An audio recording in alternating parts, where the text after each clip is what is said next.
नमस्कार। आज देश की तमाम फटाफट खबरों में आपका स्वागत है। देश में कोरोना महामारी से मचे हाहाकार के बीच देश के 3 हाई कोर्ट एक्शन में दिखाई दे रहे हैं। बॉम्बे हाई कोर्ट ने रेमडेसिविर के मनमाने बंटवारे पर महाराष्ट्र सरकार को फटकार लगाई है, तो एमपी हाई कोर्ट ने राज्य सरकार से कहा कि वह जरूरत के वक्त दिनों के बजाय रेमडेसिविर इंजेक्शन को घंटों में उपलब्ध करवाए। उधर इलाहाबाद हाई कोर्ट ने संक्रमण को देखते हुए उत्तर प्रदेश के 5 शहरों में लॉकडाउन लगाने का आदेश दिया। मध्य प्रदेश में कोरोना संक्रमितों के इलाज में हो रही लापरवाही पर मध्य प्रदेश हाई कोर्ट ने तल्ख टिप्पणी की है। कोर्ट ने केंद्र व राज्य सरकार को 49 पेज के विस्तृत आदेश देकर 19 बिंदुओं की गाइडलाइन जारी की है। आदेश में हाईकोर्ट ने कहा कि हम मूक दर्शक बनकर यह सब नहीं देख सकते हैं। कोरोना के गंभीर मरीजों को 1 घंटे में अस्पताल में ही रेमडेसिविर इंजेक्शन सरकार उपलब्ध करवाए। केंद्र सरकार रेमडेसिविर का उत्पादन बढ़ाए, अगर जरूरत पड़े तो आयात करे। हाईकोर्ट ने कहा कि इलाज के नाम पर प्राइवेट अस्पताल मनमानी रकम न वसूल सके, यह भी तय किया जाना चाहिए। एक तरफ अदालतें रेमडेसिविर के लिए राज्य सरकार को आदेश दे रही है, दूसरी तरफ स्वास्थ्य मंत्रालय ने कहा कि कोरोना मरीजों के लिए रेमडेसिविर जीवन रक्षक दवाई नहीं है, इसे केवल अस्पतालों में ही मेडिकल सुपरविजन में ही दिया जाना चाहिए।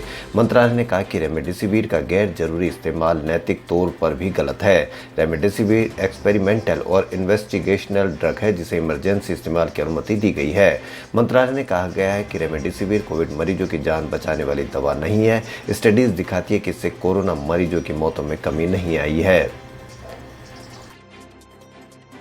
कोरोना के बढ़ते मामलों के बीच सरकार ने वैक्सीनेशन पर बड़ा ऐलान किया है। 1 मई से 18 साल से ज़्यादा उम्र के सभी लोग वैक्सीन लगवा सकेंगे।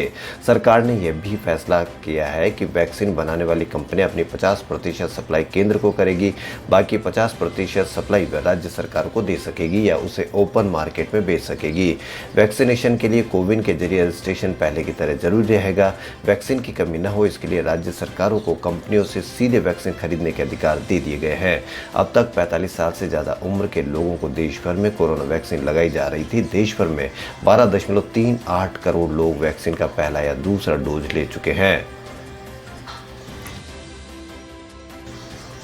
देश में कोरोना संक्रमण की दूसरी लहर पर सरकार ने कई चौंकाने वाली जानकारियां सोमवार को दी। नीति आयोग के सदस्य वीके पॉल ने बताया कि पहली लहर के मुकाबले इस बार लोगों को सांस लेने में परेशानी ज्यादा आ रही है। इसके चलते इस बार ऑक्सीजन की जरूरत भी ज्यादा है। पहली लहर में ज्यादातर केसों में शरीर दर्द के लक्षण दिखाई दे रहे थे। Indian council of medical research ने कहा कि दूसरी लहर पहले के मुकाबले कम खतरनाक है। आईसीएमआर के डीजी बलराम भार्गव ने बताया कि दोनों ही लहरों में 70% पेशेंट 40 साल की कम उम्र के थे। हालांकि युवाओं की संख्या में दोनों ही लहरों में ज्यादा अंतर नहीं है। उन्होंने कहा कि पिछले साल आई लहर में जितने लोग संक्रमित हुए उनमें से 30 साल से कम उम्र वाले 31% थे।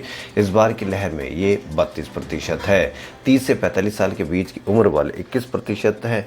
पिछले साल भी संक्रमितों में इनकी तादाद इतनी ही थी। ऐसे में साफ है कि युवाओं में संक्रमण ज्यादा होने जैसी बात नहीं है। देश की राजधानी दिल्ली में सोमवार रात 10 बजे से 26 अप्रैल की सुबह 5 बजे तक लॉकडाउन रहेगा। मुख्यमंत्री अरविंद केजरीवाल ने दिल्ली के उपराज्यपाल अनिल बैजल के साथ हुई बैठक के बाद इसका ऐलान कर दिया। केजरीवाल ने कहा कि दिल्ली में चौथी लहर आई है। तीसरी लहर में रोजाना 8,500 मामले आ रहे थे। दुनिया के कई बड़े शहरों में 6,000 मामलों में हेल्थ सिस्टम चरमरा गया था। अब चौथी लहर में दिल्ली में रोजाना 25,000 केस आ रहे हैं, तो हमारा हेल्थ सिस्टम तनाव में आ गया है। यह अपनी सीमा पर पहुंच गया है। इसके बाद कठोर कदम नहीं उठाए गए तो सिस्टम चरमरा जाएगा। कल एक अस्पताल में ऑक्सीजन खत्म हो गई, यहां बड़ा हादसा होते होते बचा। नामकुम स्थित घाघरा मुक्ति धाम में सोमवार को कोरोना संक्रमण से हुई मौत के बाद लोग अपने परिजनों का शव जलाने पहुंचे, लेकिन यहां शव जलाने के लिए लकड़ियों का इंतजाम नहीं था, जिससे गुस्साए परिजनों ने घाघरा नामकुम रोड जाम कर दिया। घाघरा मुक्ति धाम में 40 शवों को लेकर पहुंचे एम्बुलेंस की लंबी कतार लगी थी। लोग घंटों कड़ी धूप में शव जलाने के इंतजार में बैठे थे। तेज धूप में जैसे जैसे इंतजार बढ़ रहा था, परिजनों का गुस्सा भी बढ़ता ही जा रहा था, क्योंकि शव लेकर आने वाले एम्बुलेंस चालक और परिजन पीपीई किट में थे। आज देश में लगातार 5वें दिन 2 लाख से ज्यादा नए मरीज सामने आए हैं। सोमवार को 2,56,828 लोग संक्रमित हुए, वहीं 1757 लोगों ने जान गंवाई, जबकि 1,54,234 लोग ठीक भी हुए। वहीं एक्टिव मरीजों का आंकड़ा 20,24,629 पर पहुंच गया। वहीं महाराष्ट्र में लॉकडाउन का असर दिखने लगा है। रविवार को मुकाबले सोमवार को 10,000 कम संक्रमित मिले। राज्य में आज 58,924 मरीज सामने आए, 52,412 मरीज ठीक हुए और 351 की मौत हुई। रविवार को यहाँ 69,000 लोग संक्रमित पाए गए थे तो 503 की मौत हुई थी। हांगकांग ने भारत आने जाने वाले सभी फ्लाइट्स पर 14 दिन की रोक लगा दी है। देश में कोरोना के बढ़ते मामले और नए वेरिएंट की वजह से ये फैसला लिया गया है। उड़ानों पर रोक 20 अप्रैल से 3 मई तक रहेगी। भारत के अलावा पाकिस्तान और फिलीपींस की उड़ानें भी रोकी गई है।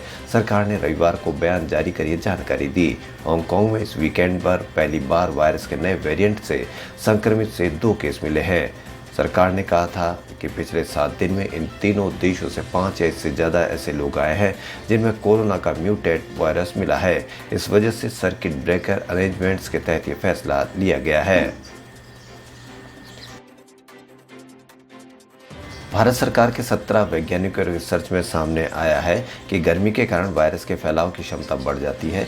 Centre for cellular and molecular biology Hyderabad के डायरेक्टर डॉक्टर राकेश के मिश्रा बताते हैं कि गर्मी के मौसम में सांस तेजी से भाप बन जाती है। ऐसे में जब कोई संक्रमित व्यक्ति सांस छोड़ता है तो वायरस छोटे छोटे टुकड़ों में बढ़ जाता है। वायरस के अति सूक्ष्म कण सांस के साथ स्प्रे की तरह तेजी से बाहर आते हैं, फिर देर तक हवा में रहते हैं और इस प्रकार संक्रमित फैलने की आशंका होती है। कोरोना के बढ़ते मामले को देखते हुए बीजेपी ने पश्चिम बंगाल में तत्काल प्रभाव से बड़ी रैलियां, जनसभा और आयोजनों पर रोक लगाने का निर्णय लिया है। पार्टी ने एक बयान जारी कर बताया कि भाजपा बंगाल चुनाव के बाकी बचे 3 फेज में छोटी छोटी सभाएं करेगी। इसके तहत प्रधानमंत्री नरेंद्र मोदी और अन्य केंद्रीय मंत्रियों की सभाओं में 500 से ज्यादा लोग शामिल नहीं हो सकेंगे। सभी सभाएं खुली जगहों पर आयोजित की जाएगी।